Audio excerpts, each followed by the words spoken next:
Hey YouTube, as always, welcome back. As you can see in the description, today we're doing an unboxing and we're doing an unboxing of a Camillus knife. And I can tell you already that it's really more a first look than an unboxing because I got this package from eBay and I can feel already there's really just the knife in here. So it won't take us a long time to unbox this. So it's really more of a first look. Also, there is no box, and this knife probably never had a box. So, what is it? It is a vintage knife, a vintage military knife by Camillus. Um, it is a bit famous, and Camillus was a American knife company that made knives until 2007, when they went bankrupt. Before that, they were one of the oldest knife companies in the United States, and they made millions of knives, especially, well, within others, for the US military. And so, yeah, let's have a look at that, okay? And so, we're going to use another American long, um, American knife that has a long history. The company has a long history. This is my case elephant's toe. So, looks like this. Let's have a look, right? Yeah. These envelopes are tougher than you think. I guess that's a good thing. So there you go. Nope.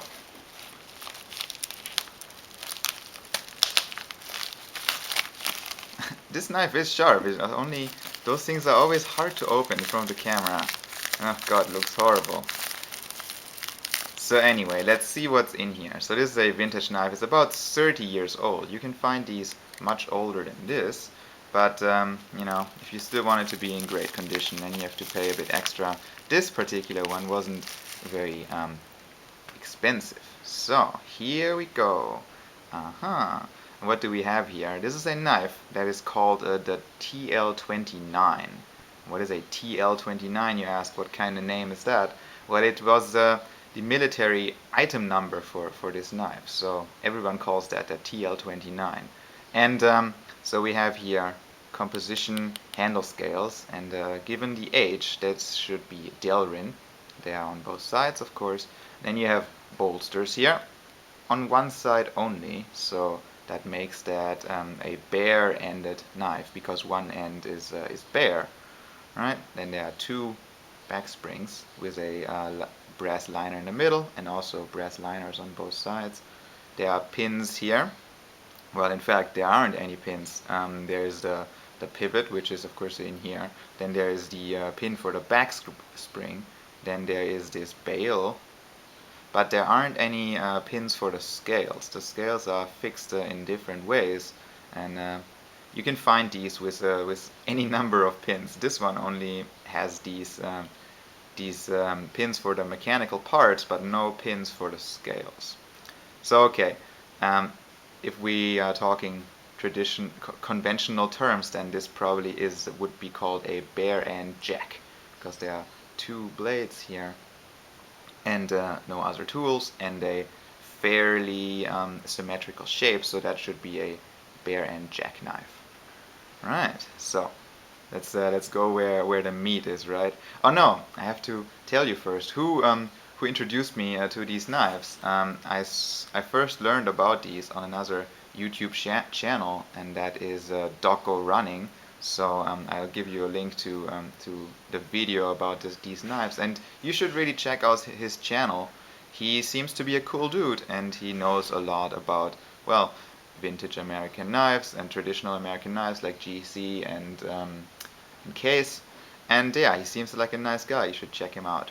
So, but now let's go where the meat is, right? So we have here.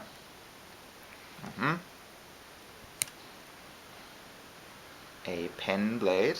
Long pen blade is pretty much the same length as on a Victorinox, maybe a touch longer.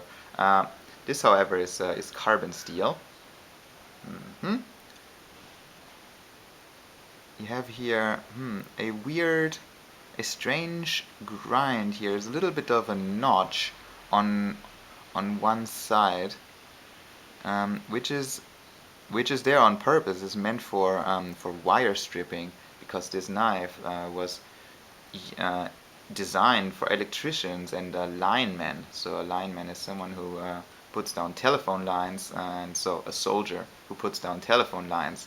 This knife also has a half stop, which is a safety feature, right?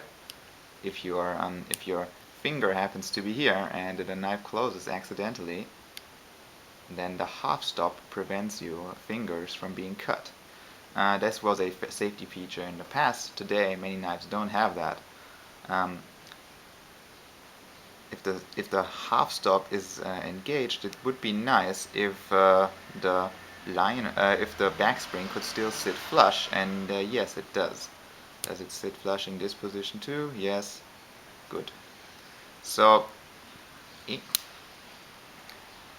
even though this is an military knife and probably an inexpensive knife, the quality is still really nice here.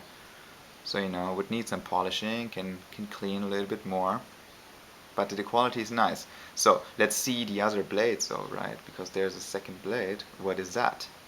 And that is a screwdriver blade. So you have here a thick flathead screwdriver. You have here, another bladed part. It's not very sharp, just a little bit. So that is basically for scraping things. It's a little bit sharpened, but it's not in fact sharp. And then there is another of these wire stripping notches here. This one's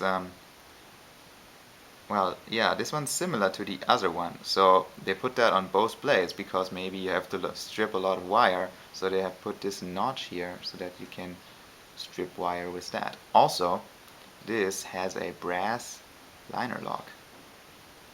So you have to first, you know what a liner lock is. You first have to push the liner, and then you still have the half stop. Now this you might argue that is a bit arbitrary, but this makes the knife one hand closing. So now you can do all that with one hand, and your fingers will always be safe. So, and that is the TL29. Now maybe you've already noticed there is another knife in the background. In the future, shortly, I will compare this TL29 to this knife, which one could argue is a distant cousin to it. This is a Victorinox GAK, G-A-K. We could argue that they are distant cousins, and so I will compare these in the future. So this is the first look of the TL29, made by Camillus in the late 70s or early 80s, as I have found online.